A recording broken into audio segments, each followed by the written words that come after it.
nuestro Dios, creador del cielo y la tierra. La tierra brilla con su esplendor, su voz resuena como un estruendo, y grande y fiel, tú eres Rey, Cordero Santo, poderoso, poderoso Dios, grande y fiel, tú eres Rey, Cordero Santo, poderoso, poderoso Dios. Nada se compara a Él, exaltado en poder y gloria,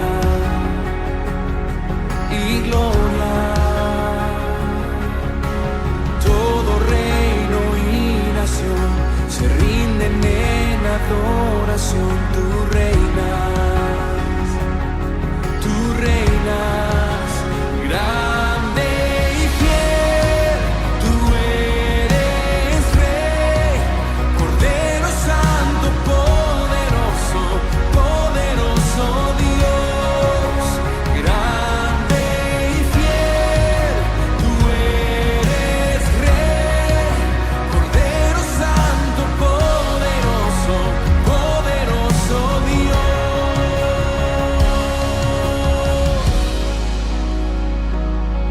Poderoso, poderoso, tu mano, honra y majestad, poder y autoridad, la gloria tuya es, poderoso Dios, honra y majestad, poder y autoridad, la gloria tuya es, poderoso Dios. Dios les bendiga, amados hermanos. Un gozo, una alegría volvernos a ver, aunque sea de esta manera. Mi deseo y mi esperanza es que la palabra de Dios, que es viva y tiene poder, llene en tu corazón las necesidades que tienes.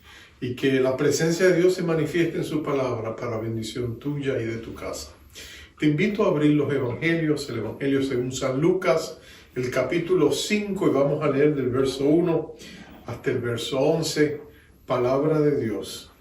La leemos en el nombre del Padre, del Hijo y del Espíritu Santo. Aconteció que estando Jesús junto al lago de Genesaret, el gentío se agolpaba sobre él para oír la palabra de Dios. Y vio dos barcas que estaban cerca de la orilla del lago, y los pescadores, habiendo descendido de ellas, lavaban sus redes. Y entrando en una de aquellas barcas, la cual era de Simón, le rogó que la apartase de tierra un poco, y sentándose, enseñaba desde la barca a la multitud. Cuando terminó de hablar, dijo a Simón: boga mar adentro y echad vuestras redes para pescar. Respondiendo Simón le dijo: Maestro, toda la noche hemos estado trabajando y nada hemos pescado, mas en tu palabra echaré la red. Y habiéndolo hecho, encerraron gran cantidad de peces y su red se rompía. Entonces hicieron señas a los compañeros que estaban en la otra barca para que viniesen a ayudarles. Y vinieron y llenaron ambas barcas de tal manera que se hundían. Viendo esto, Simón Pedro cayó de rodillas ante Jesús, diciendo: apártate de mí, Señor, porque soy hombre pecador. Porque por la pesca que habían hecho, el temor se había apoderado de él y de todos los que estaban con él.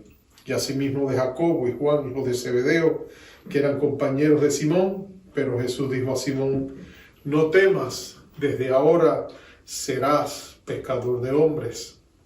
Y cuando trajeron a tierra las barcas, dejándolo todo, le siguieron. Dios bendiga su palabra. Vamos a orar.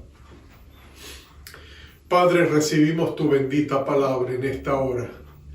Te damos gracias que es inspirada de ti. Te damos gracias que tu palabra es viva, activa y tiene poder, y que penetra hasta lo más profundo de nuestro ser interior y allí deposita semillas de fe, de luz, de verdad. Oh Dios Todopoderoso, abrimos nuestros corazones, pedimos que tú lo hagas fértil para recibir la semilla de tu palabra y que nos hables a través de ella.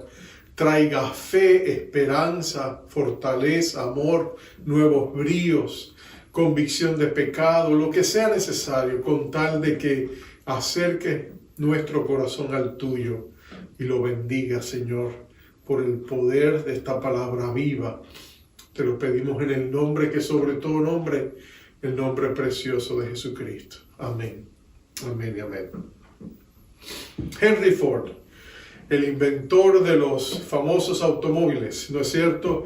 Dice que en una ocasión, después de aquel primer éxito con el modelo T, él tenía la visión y tenía el deseo de hacer un auto que tuviera y corriera solamente en 8 cilindros.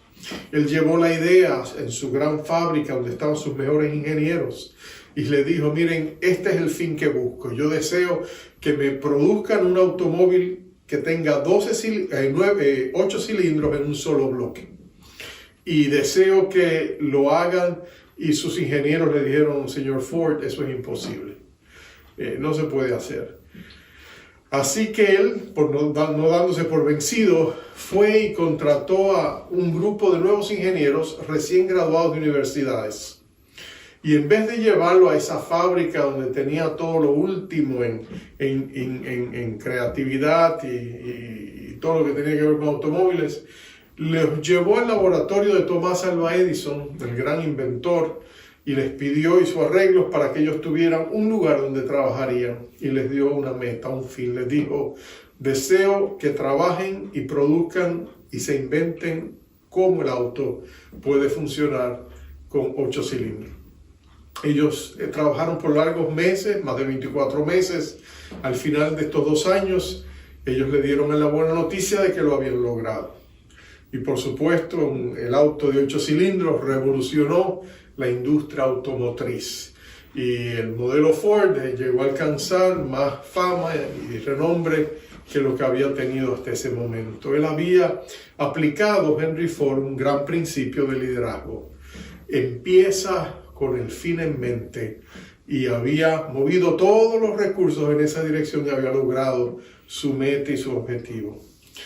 Les menciono que es uno de los grandes principios de liderazgo, pero cuando nosotros nos acercamos a la Escritura nos damos cuenta de que nuestro Señor Jesucristo fue el líder más grande que jamás existió.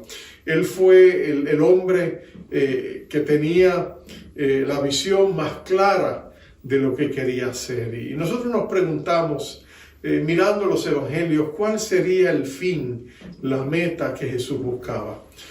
¿Para qué todo giraba en su ministerio? ¿Cuál era la idea, el motor de su ministerio, de su visión, de su vida?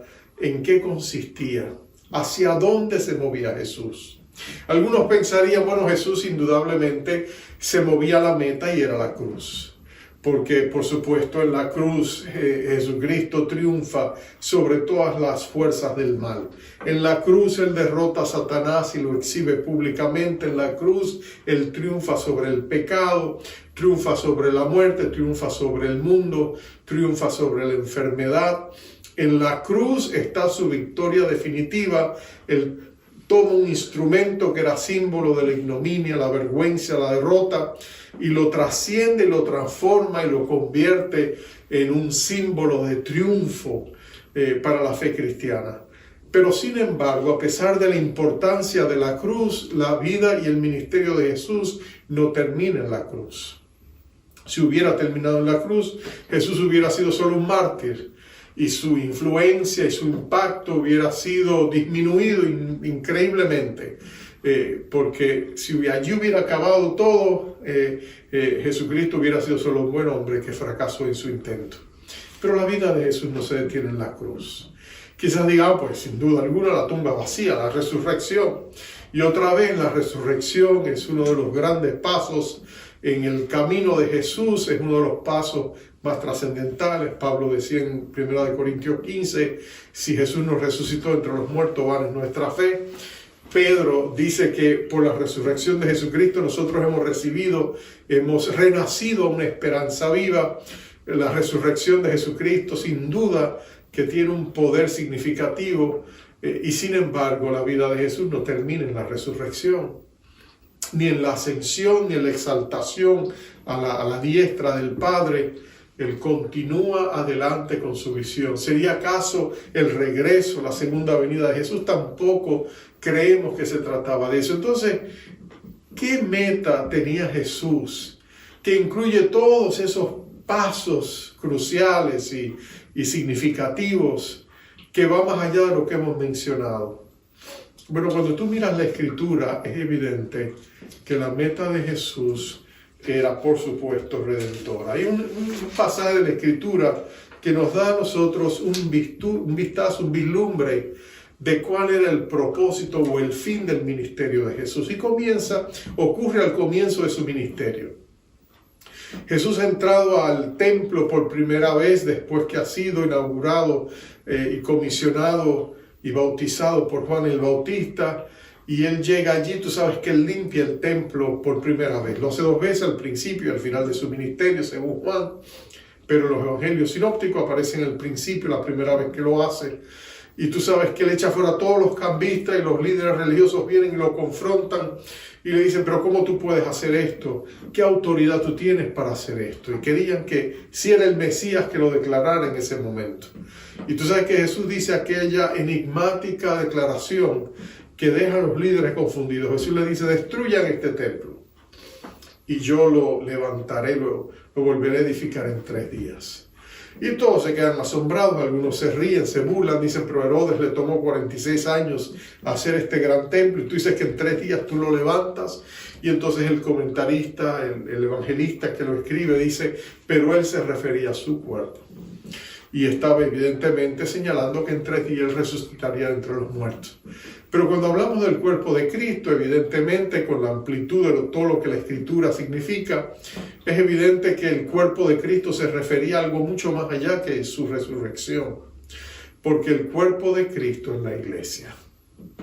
Y lo que nosotros vemos es que cuando Jesús llegó al mundo para buscar y salvar lo que se había perdido, Él está pensando en la humanidad. Él está pensando en la recreación de la humanidad. Él está hablando de una nueva humanidad, de una nueva sociedad humana que se llamaría la iglesia o la eclesía, como le llamaban en el griego koiné. Él está hablando de una nueva humanidad que sería levantada y que todo giraría alrededor de esa nueva creación. El hombre sería restaurado a la posición original en que Dios lo creó. El viejo Adán el primer hombre había destruido el propósito de Dios, pero no, Dios lo había redimido, lo había restaurado a través de la vida del segundo Adán, de Jesucristo. Él sería el nuevo hombre, pero no el nuevo hombre de Federico Nietzsche y así habló Zaratustra. Es el nuevo hombre que significa que Jesucristo estaba restaurando a la humanidad a la posición en la cual Dios los había destinado. Es una posición de autoridad sobre la creación. Pablo, inspirado por el Espíritu de Dios en la carta a los Efesios, habla de esto de una manera tan clara. En el primer capítulo, en los versos 9 y 10, mira lo que él dice. Dice, hablando de Dios, dice, dándonos a conocer el misterio de su voluntad según su beneplácito, el cual se había Dios propuesto en sí mismo, de reunir todas las cosas en Cristo, en la dispensación del cumplimiento de los tiempos, así las que están en la tierra como las que están en los cielos. Pablo está diciendo lo mismo que había mencionado a los romanos, que la creación de Dios gime y suspira esperando la revelación de los hijos de Dios. Y ese era el propósito para el cual Cristo estaba aquí y era el propósito con el cual Él trabajaba. Así que todo lo que Él va a hacer, cada paso que Él va a dar, gira alrededor de ese propósito de volver a restaurar la humanidad que había caído. Ahora, teniendo eso como un gran trasfondo, podemos acercarnos a este pasaje y entender y a través de todos los evangelios por qué Jesús hace lo que hace. ¿Por qué enseña a las multitudes? ¿Por qué sana a los enfermos? Él no lo hacía como un fin en sí mismo, todo era una señal del reino de Dios que le estaba anunciando y que estaba predicando. Y aquí lo que vemos es que, número uno, Jesús está detrás de un hombre llamado Simón. Simón ha conocido a Jesús anteriormente, pero Jesús sabe que Dios ha escogido a este Simón como escoge a cada uno de sus hijos para que tenga un papel que jugar dentro de esa gran catedral universal de naciones y pueblos que constituyen la eclesía o la iglesia de Dios. Y Jesús ha puesto la mirilla en Pedro y lo está buscando. Y lo sabemos porque desde hace una semana atrás, unos días atrás, Él ha estado acercándose a Él. Juan en su evangelio nos dice que fue Andrés el que llevó a Pedro a Jesús para que lo conociera. Y que en su primer encuentro Jesús miró a Pedro y le dijo, tú te llamas Simón, ¿no es cierto? Y te diré, ya no te llamarás Simón, te llamarás Pedro, Cefas en arameo. Y lo que Jesús le está diciendo a este hombre es, el nombre Simón significaba una caña que estaba, de esos que crecen al lado del río y que el viento les da y se mueven de un lado para otro. Muy simbólico del carácter de Pedro. Y Jesús le dice, ya no serás como una caña que va para los lados, para un lado y para el otro, inestable, voluble, maleable. Ahora serás una roca, una piedra. Te voy a transformar de tal manera que tú serás un fundamento sólido para el propósito que yo avisoro hacer aquí en la humanidad. Y Pedro sin duda alguna sonrió cuando Jesús le dijo eso. Y dijo, ¿qué ocurrencia tiene este rabino? Me interesa, me gusta cómo habla. Pero después de eso, él va a la sinagoga, Jesús llega allí y hay una escena escalofriante, espeluznante. Un hombre se levanta endemoniado, todos corren despavoridos. Jesús los reprende, libera a este hombre y todos se quedan asombrados de que Jesús tiene autoridad sobre los espíritus. Pedro, obviamente, tocado por la escena, invita a Jesús a comer a su casa. Y cuando llegan a su casa, allí está la madre de la esposa de Pedro, su suegra, está enferma, arde en fiebre, dice en griego. Dice que está ardiendo en fiebre y Jesús reprende la enfermedad, la sana inmediatamente, ya se recupera y empieza a servirles. Entonces Pedro empieza a tomar nota de todo lo que está mirando. Jesús es una persona intrigante, es una persona interesante, es una persona carismática. Pedro abre su corazón, aunque un poco cuidadoso, a este hombre que hace cosas que él no puede explicar. Y si eso fuera poco, esa misma tarde, tan pronto baja el sol y termina el día sábado, la caravana de enfermos y endemoniados viene a la casa de Pedro y él ve con sus propios ojos a este Jesús sanar enfermos, liberar a los oprimidos, hacer milagros que sin duda dejó a Pedro totalmente anodado, atónito por lo que había visto. Y es este mismo Jesús que unos días después aquí lo encontramos. Pedro ha estado pescando toda la noche y no ha pescado nada.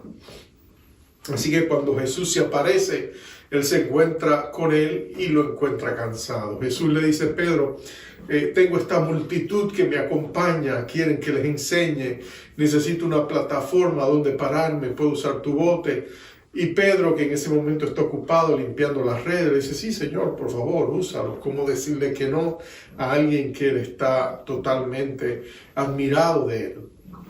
Jesús se levanta, Jesús enseña, Pedro sigue limpiando sus redes, pero su oído está parado, él está escuchando lo que Jesús está diciendo. Y cuando Jesús termina de enseñar, Pedro ya tiene sus redes limpias, las vuelve a colocar en el bote, y Jesús le dice a Pedro, Pedro, boga mar adentro, vamos a pescar, tira las redes. Y Pedro, por supuesto, está en una tremenda encrucijada. Por un lado está cansado, pescó toda la noche, no durmió nada, no tuvo pesca, está frustrado, está cansado. Ahora acaba de limpiar las redes, ¿te imaginas eso? volverlas a lanzar, significa volver a limpiarlas. Pero nota la reverencia con que le habla Jesús. Y este es Pedro, un hombre que sabemos que es mal hablado, un hombre que es chisposo, es chispeante, hubiera sido fácil insultar a cualquier otro, pero ante Jesús hay una reverencia, un respeto.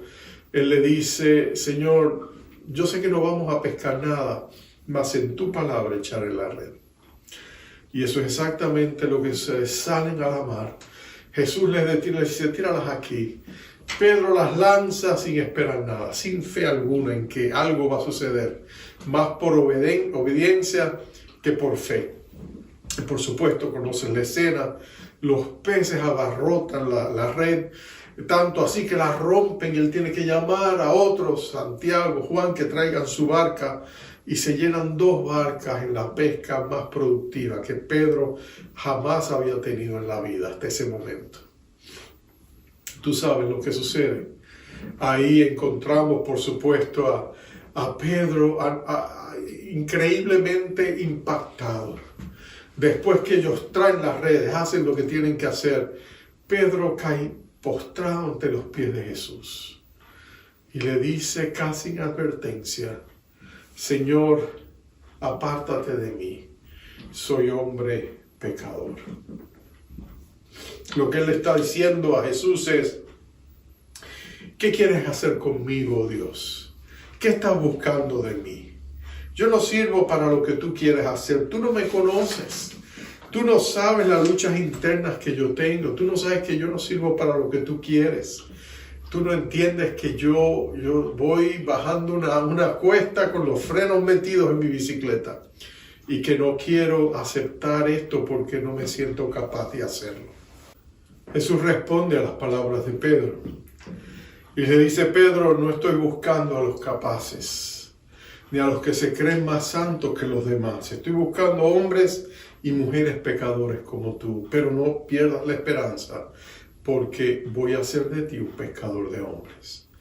Jesús le está diciendo a Pedro: Pedro, desde que antes que tú te imaginaras, el Dios eterno ha puesto su mirada en ti. Tú eres parte del propósito que Él tiene para este futuro glorioso de esta comunidad que será formada. Tú vas a ser parte del fundamento de esta iglesia, y es el futuro de la humanidad. Y no solamente es el futuro de la humanidad, tú vas a estar proclamando el mensaje para que la gente venga a ser parte de ella. Así que Jesús acepta a Pedro tal como es. Y Pedro va a comenzar en ese momento una jornada con Jesús como discípulo de Él, que va a transformar su vida, va a transformar a su familia, va a transformar su destino. ¿Por qué? Porque Jesús ha mirado a Pedro, no por lo que Pedro es, sino por lo que Pedro puede llegar a ser. Jesús está empezando con el futuro en mente en la vida de este hombre. Y eso es lo que Jesús hace y hará siempre con cada uno de nosotros. Pedro capturará la idea. Él se dará cuenta de que el propósito de Dios es mucho más grande que meramente salvar un alma o salvar las almas. Él se da cuenta de que Jesús no está conforme solamente con salvar esas preciosas almas. Él quiere hacer algo glorioso de ello. ¿Y cómo sabemos que Pedro capturó esa idea? ¿Cómo podemos estar seguros que Pedro lo tuvo claro? Bueno, porque Pedro dedicaría toda su vida precisamente a eso. Y no solamente a eso. Mira lo que Pedro va a hacer. En sus cartas, Pedro va a dejar tan claro el propósito de Dios. De una manera tan clara, la va a tener clara.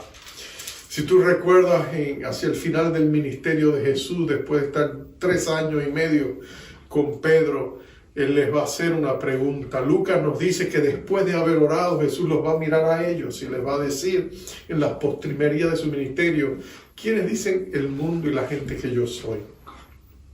Y ellos le van a decir, unos dicen que es Jeremías, otros dicen que eres el regreso de Juan el Bautista, otros dicen que eres Elías. Pero nota esto. Pedro le va a decir, pero yo sé quién tú eres.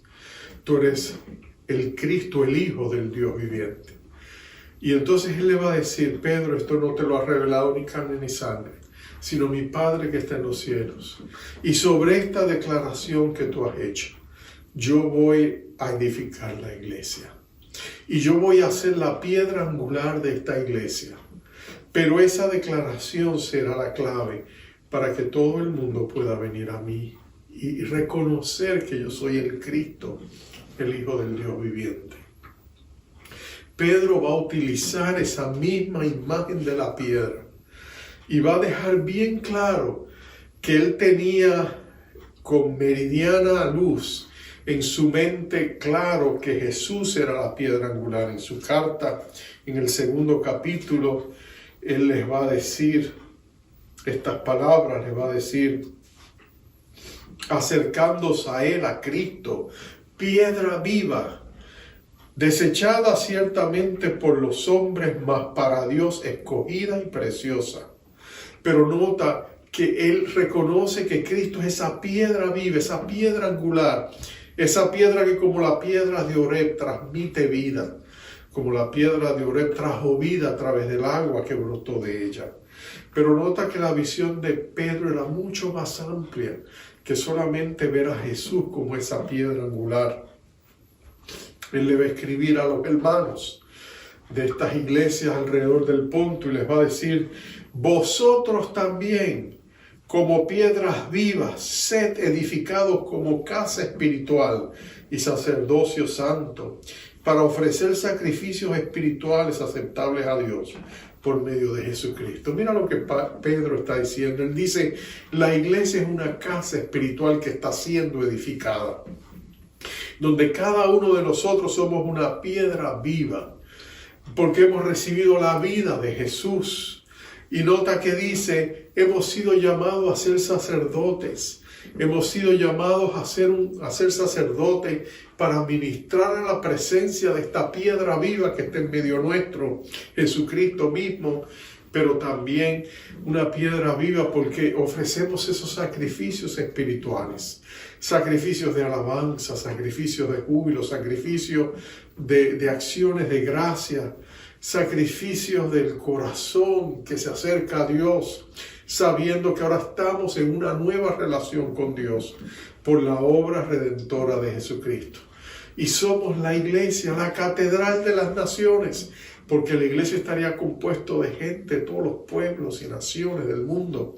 Y seríamos representativos de esas naciones, pero a pesar de ser de muchas naciones, sería un solo pueblo, una sola casa espiritual en Cristo Jesús.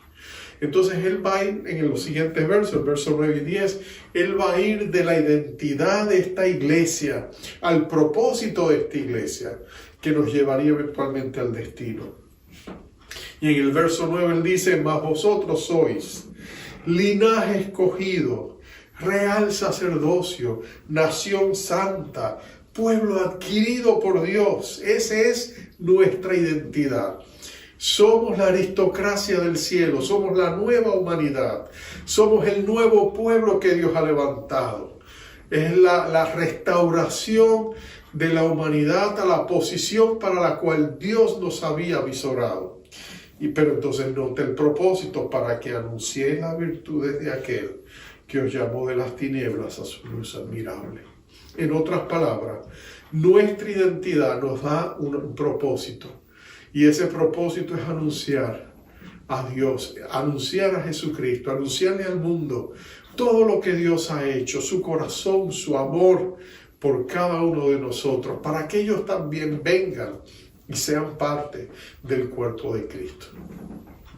Cuando nosotros nos damos cuenta de esto, cuando nosotros entendemos el propósito que Dios tiene para su eclesía, entonces nosotros tenemos muy claro en nuestra mente que ahora la eclesía de Dios está en la mirilla, está en el centro de la voluntad de Dios. Y esto es vital y es importante, porque estamos viviendo en tiempos donde pareciera que la iglesia no es esencial. El mundo la considera irrelevante. Vivimos en un mundo donde ven la iglesia y no quieren a la iglesia en ningún lado. La quieren fuera de la arena pública, la quieren fuera de los procesos decisionales de la nación, los quieren a un lado. Las decisiones morales inclusive no tienen nada que ver con la iglesia. Ven a la iglesia como algo totalmente separado de todo el resto de la vida normal. Pero déjame decirte, así no es que Dios la ve. Dios ve a la iglesia en el centro de todo. Dios ve a la iglesia como no solamente esencial, indispensable. Él ve la iglesia como el cuerpo de Cristo. Él ve la iglesia como la esperanza del mundo. Él ve la iglesia como la voz, el heraldo de las buenas nuevas de salvación. Él ve la iglesia como aquella que hace la diferencia para el destino eterno de la humanidad. Es la iglesia y a través de la iglesia que la voz de Dios se escuche en el mundo entero. Es la iglesia la que es empoderada por el Espíritu Santo para cumplir la misión de Dios. Es la iglesia la que será la novia del Cordero. Es la iglesia la que es el cuerpo de Cristo. Es la iglesia la que está compuesta por los representantes de Dios aquí en la tierra. Somos los embajadores del reino de Dios. Todo eso significa que la iglesia es importante. Y el diablo ha querido hacernos pensar en esta pandemia que la iglesia no lo es, pero no le creas al diablo. Hay cristianos que dicen la iglesia no es importante. Yo no necesito la iglesia. Yo no necesito la comunidad de fe. Yo puedo ser un cristiano llanero solitario. Y no saben cuán equivocados están. Si el mundo dice ya no se necesita la familia, nosotros diríamos, pero qué absurdo es eso. Pero que cristianos digan que no necesitamos la iglesia es tan absurdo como aquellos que dicen que no necesitamos la familia. Todo es importante, pero la familia de Dios está en el centro de la voluntad de Dios. Y si nosotros no somos parte y estamos conectados a esa vida orgánica, que es el organismo, que es la iglesia, no como una mera organización humana, sino como un organismo donde el Espíritu de Dios obra y trabaja a través de ella y la llena y la empodera para hacer su misión sobrenatural a un mundo perdido y pródigo, entonces nosotros estamos mal. Tenemos que conectarnos a la iglesia de Dios. Dios empezó con el fin en mente, y lo que Él tenía en mente era esa restauración de la humanidad en una nueva sociedad llamada la iglesia. Y Jesucristo va a caminar todos los evangelios, cada situación, cada vida que Él va a impactar, que Él va a tocar.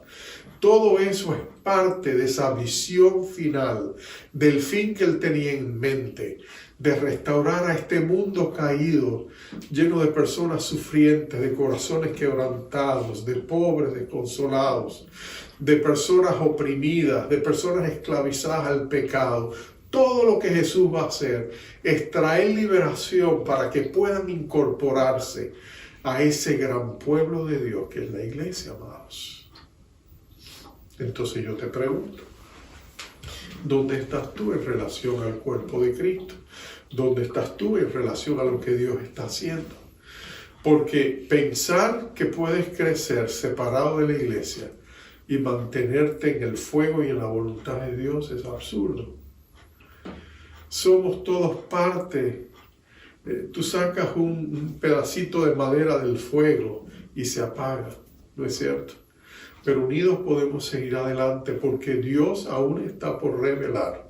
En medio de todo lo que está pasando, en medio de toda la incertidumbre, en medio de todas las tensiones bélicas, en medio de todo lo que está pasando y hasta la mención de guerra nuclear, en medio de todo lo que el mundo está viviendo, Dios está sacudiendo al mundo.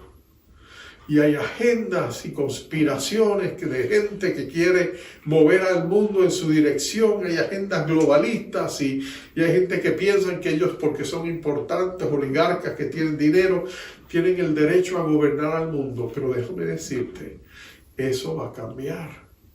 Porque hay solamente un Señor del mundo y no son ellos. El Señor Jesucristo es el Rey de Reyes y Señor de Señores, y Él es el Príncipe de Paz, y Él ama a su iglesia, y Él viene a levantarlas con grandes misericordias y avivarla con el fuego de su santidad y de su amor. Y tenemos que prepararnos para recibir eso. Vamos a orar.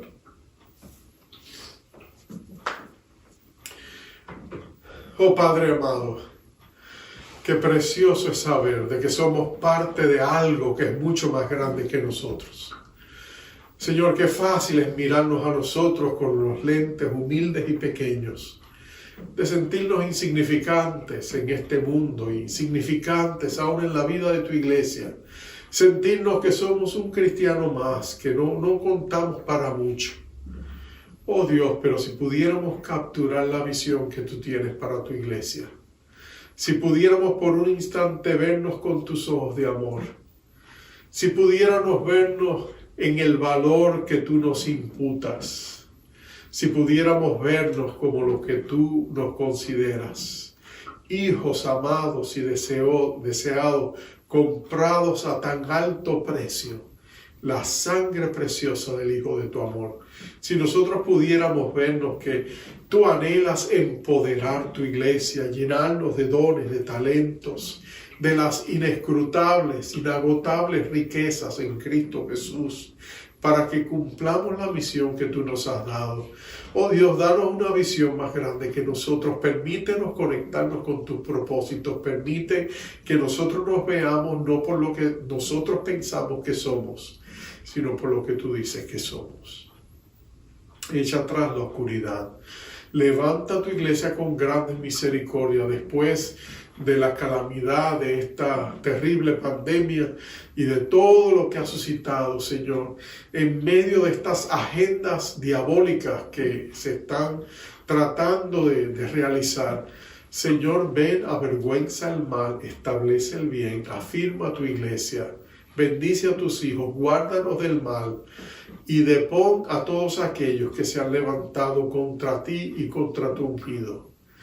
Ríete de ellos, como dice el Salmo 2, pero Señor, destruye sus planes y trae tu plan y trae tu salvación y levante el Evangelio de Jesucristo y su nombre para que el mundo entero sepa y conozca que tú eres el único camino a la salvación, que tú eres el camino, la verdad y la vida.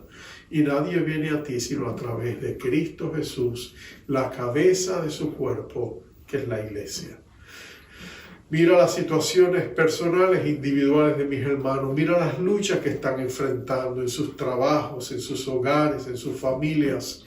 Arrópalos con grandes misericordias. Venga sobre ellos tu reino.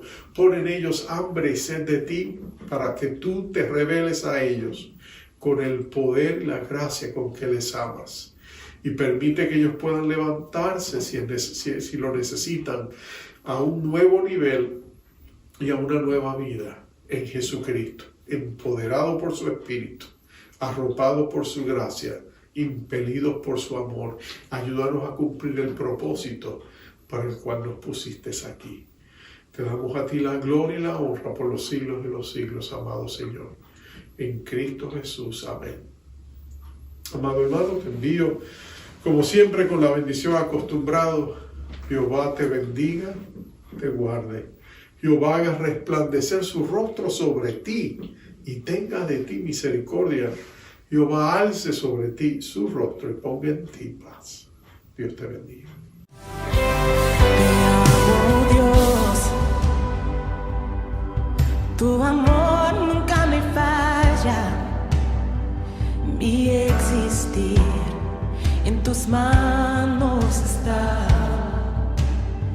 Desde el momento en que despierto hasta el anochecer, yo cantaré de la bondad de Dios.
vida está en la bondad.